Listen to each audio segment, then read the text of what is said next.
हनुमान जी ब्रह्मचारी क्यों बने? जय श्री राम। आज की इस दिव्य कथा में हम जानेंगे कि आखिर क्यों भगवान श्री हनुमान जी ने आजीवन ब्रह्मचर्य का व्रत धारण किया। हनुमान जी का जीवन केवल शक्ति और पराक्रम का नहीं, बल्कि गहरी भक्ति और वैराग्य का प्रतीक है।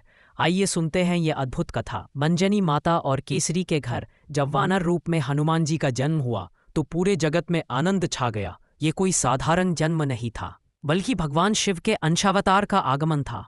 देवताओं ने आकर उन्हें आशीर्वाद दिया, यह बालक बल और बुद्धि में अद्वितीय होगा, यह संसार में धर्म की रक्षा करेगा और भगवान विष्णु के अवतार श्री राम की सेवा में ही जीवन व्यतीत करेगा। छोटे से बालक ने बचपन में ही अनेक चमत्कार दिखाए। वे सूर्य को फल समझकर निगलने दौड़ पड़े, देवताओं से वरदान पाए और ऋषियों से शाप भी मिले।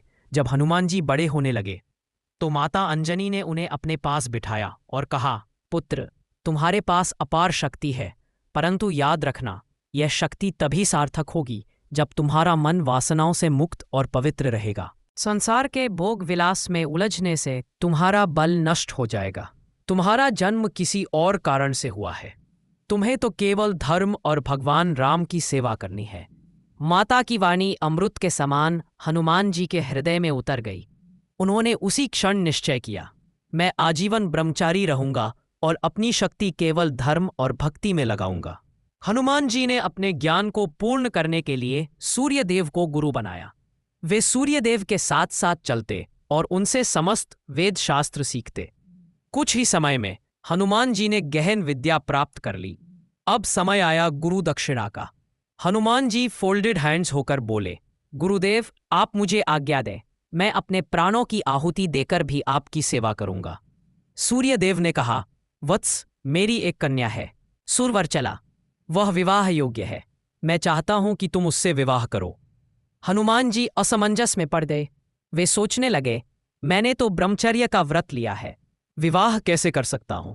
यह देखकर सूर्यदेव ने समझाया, पुत्र, यह विवाह केवल एक औपचारिकता होगी। मेरी पुत्री भी तपस्विनी है, वह भी गृहस्थ जीवन नहीं अपनाएगी। तुम्हारा ब्रह्मचर्य अक्षुण्ण रहेगा। यह केवल गुरु दक्षिणा की पूर्णता है। गुरु का आदेश सर्वोपरि था। हनुमान जी ने विनम्रतापूर्वक विवाह स्वीकार किया, परंतु उन्होंने कभी गृहस्थ जीवन नहीं जिया।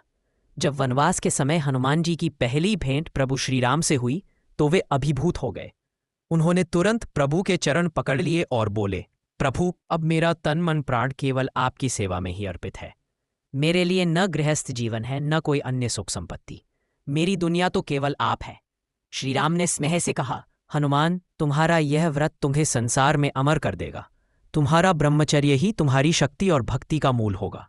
उस दिन से हनुमान जी ने अपने जीवन का प्रत्येक क्षण केवल राम नाम और सेवा को समर्पित कर दिया।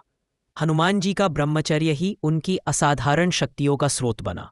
समुद्र लांघने की शक्ति, पर्वत अपरूट करने का सामर्थ्य, देवताओं तक को चकित कर देने वाला पराक्रम, सब उनके तप और ब्रह्मचर्य के कारण था। रामायण में जब उन्हें शक्ति की याद दिलाई गई, पवन तनय बल पवन समाना, तब भी यह ब्रह्मचर्य और भक्ति का ही परिणाम था। हनुमान जी का ब्रह्मचर्य केवल शरीर का नहीं था, बल्कि मन और आत्मा की पवित्रता का प्रतीक था। उन्होंने संसार को यह सिखाया कि भक्ति और सेवा ही जीवन का सर्वोच्च उद्देश्य है। जब मन वासनाओं से रहित होता है, तभी शक्ति और ज्ञान स्थायी बनते हैं। सच्चा ब्रह्मचरी वही है जिसके हृदय में केवल प्रभु का नाम बसा हो। प्रिय भक्तों, यही कारण है कि हनुमान जी को अखंड ब्रह्मचरी कहा जाता है। उनका जीवन हमें सिखाता है कि यदि हम अपने मन और आत्मा को प्रभु के चरणों में समर्पित कर दें तो हमें अपार शक्ति और शांति प्राप्त होती है। आइए हम भी हनुमान जी के आदर्श का अनुसरण करें और श्री राम भक्ति में लीन होकर अपना जीवन सफल बनाएं। जय श्री राम, जय बजरंगबली।